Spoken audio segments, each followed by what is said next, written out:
So I found a job working as a drug detailer. I would explain pharmaceuticals to the physicians. And I went into a doctor's office and the doctor asked me, "Is this what you want to do for the rest of your life?" And I really thought about that and said, no, this is not what I want to do for the rest of my life. I want to change the world. I really want to be a person that would bring justice to this world. So I decided I was going to go to school and become a lawyer. While I was in school, I decided also that I wanted to see America. I wanted to go off to see America, as Paul Simon and Garfunkel said. And so I traveled cross country to look for America.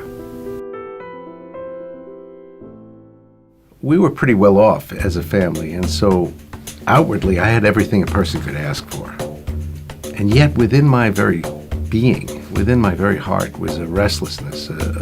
I was depressed. I was frustrated. I was looking for peace. I never had any long-term happiness. I didn't know where happiness could be found. I looked for it all kinds of places. And probably the thing that drove me most to distraction, to be completely upset, was the lack of justice in this world. I was really upset by that. That's why I wanted to become a lawyer, was I thought that maybe through law I could bring justice to this world. So I'm traveling cross country to see America. I come to this small town in Wisconsin. Actually, it wasn't that small. La Crosse, Wisconsin, right on the Mississippi River. I decided I was going to spend the night there, hang out, and make a mighty crossing of the Mississippi River. Jewish kid from New York crossing the Mississippi River. Going to the city, and there are a lot of bars in this town, and I was asked to jam with this band playing my harmonica, New Yorker playing blues harmonica.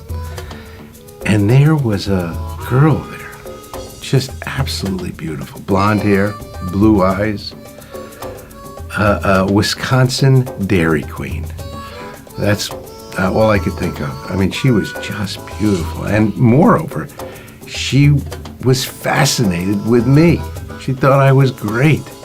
Every story I told, she laughed at.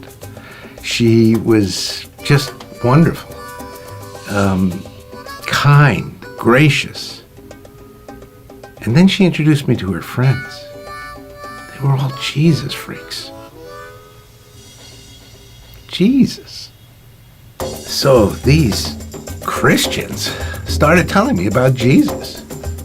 That was the last thing in the world I wanted to hear. I mean, as far as I was concerned, anybody who loved Jesus hated Jews. And I love to argue. I was going to be a lawyer, right? So I came up with every argument why Jesus couldn't possibly be the only way. And with every argument, they'd show me in the Bible where this was so and this was so. And finally I said, you know what? I'm Jewish. I figured that would end the discussion. He said, you're Jewish? Hallelujah. Our Messiah's Jewish. Our Bible's Jewish. If it weren't for the Jewish people, we wouldn't have a Bible or a Messiah. I never had a response like that before. So as these guys are sharing with me, I'm thinking to myself, you know, I was trained in Judaism. I mean, I knew the prayers, and I mean, I was bar mitzvahed in the Orthodox tradition. And yet here were Gentiles who knew more about the God of Abraham, Isaac, and Jacob, more about my God than I did. And I thought to myself, what are these Gentiles doing with my God? They were on a first-name basis with him, it seemed. And that just confused me. So they said to me, you ask God, the God of Israel, if Jesus isn't the Messiah. I just wanted to get out of the conversation. I had enough of these guys. So I said, okay. And I muttered something under my breath as I was walking out the door. And I figured that would be that. Well, I went from there to continue on my journey cross country. And I just couldn't get that girl out of my mind. A couple of weeks later, I was in California. I figured, boy, I would find more girls. But there was never anyone like her. I had to go back. So I get to Wisconsin, and I reconnect with Joanne and her friends. And they start sharing with me about the New Testament. And actually, I began reading in the book of Matthew.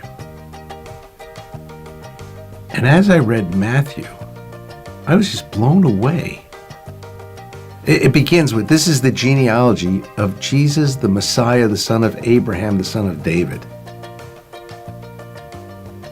The more I read Matthew, the more Jewish it appeared. I mean, I always thought that the New Testament was like, it was just craziness, and certainly not related to anything Jewish. And yet, every page I was reading was Jewish. For the first time, I came to realize that Jesus was not Catholic. I had always thought he was Catholic. And as I read this, I was just amazed. So as I read in Matthew, I saw in Jesus, first of all, that he was Jewish, and he was dealing with injustice. And yet, as horribly he was being treated, he was kind, he was gracious,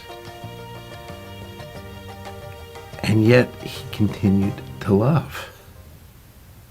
I was blown away by that. I'm looking for answers. I'm looking for life. I'm looking for love. I come to Wisconsin, come to La Crosse, Wisconsin, and I find the answer to both. And both of them begin with the letter J.